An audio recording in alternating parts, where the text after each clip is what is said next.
Ayan, at welcome back dito sa Doy TV Sports, of course. At, meron lang po tayong dalawang topics, no, na ating kokomentahan, ano po, or magbibigay ng comment at reaction.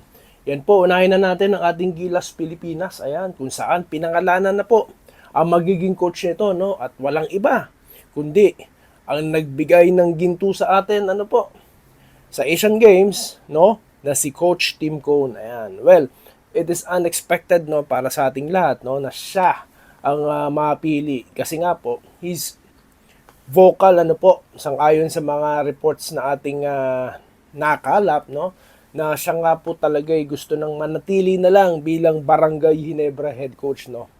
Kasi nga alam naman natin ang pagko-coach po ng Gilas, ano talaga yan, talagang time consuming, no. And at the same time, kailangan po talaga ng 100% ano talaga, monitoring, ano, lalo na at magpo-focus, no, ang Gilas hindi lamang po sa ano na to, torneo na ito, kundi long term na po, no. Kaya talagang unexpected na siyang mapipili. Ang akala nga po natin ang mapipili diyan ay yung dating coach ng ano ng Bay Area, di ba?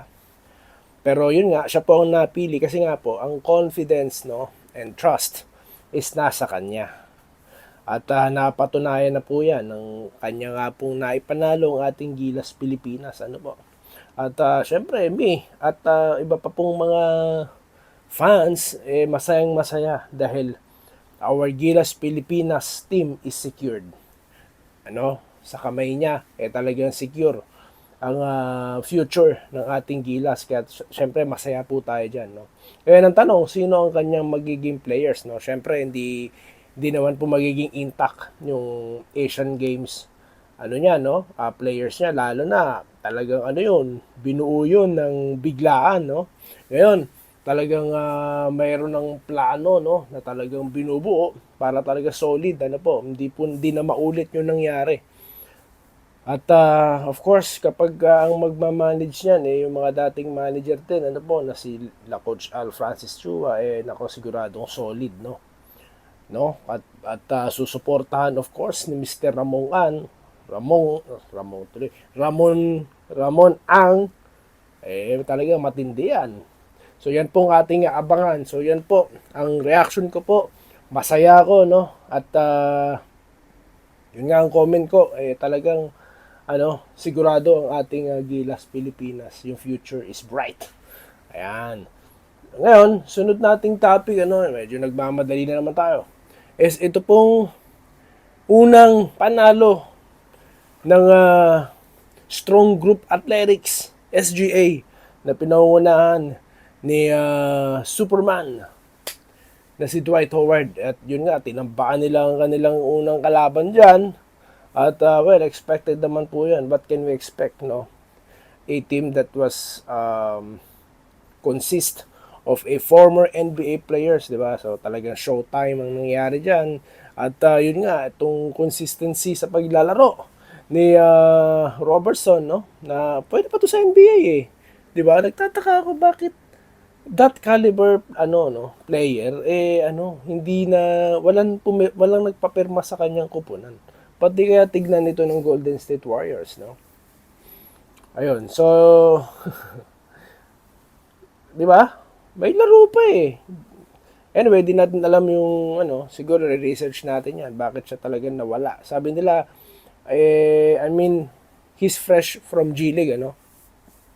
So, tignan natin 'yan kung anong magiging future at kung magpatuloy ang performance niya baka may makita sa kanyang NBA nung makabalik siya. At yun nga, ito nga si Dwight Howard, nako, nakita niyo naman, nag-ala Shaquille O'Neal sa pagsalampak. Nakita niyo naman na halos muntik na magiba, no? Kaya nga pansamantalang itinigil ang laro. At yun nga, napansin din diyan yung hindi po kondisyon na pangangatawan ni no ating former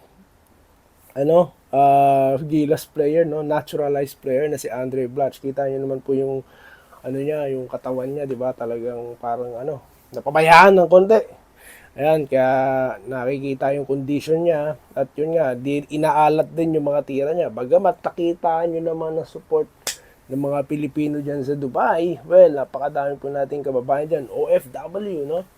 Na nakasupport pa rin dyan sa ating Kuya Dre, no? Na si Andre Blatch. At yun po, the rest of the team nagpakita din ng kanilang mga husay, ano po. At as expected po, panalo dyan ng SGA, ano po, na pinangunahan ni Dwight Howard. So, yun lamang po ang ating topic sa ngayon, no? At maraming salamat po sa mga nanonood at nagpapa-shoutout, ano po, nakakasunod, no, at sumusuport sa ating channel. Maraming salamat po, no. Papugak-pugak lang muna ang ating pagkukomento ngayon dahil tayo po ay nananatiling busy sa mga oras na ito. At yun lamang po, at maraming salamat at magandang araw po sa inyong lahat at magkita-kita tayo dyan, ano po, sa mga susunod na video content. Dito lamang sa Doy TV Sports. Salamat po sa panonood. Subscribe na para sa mga susunod na basketball at boxing videos.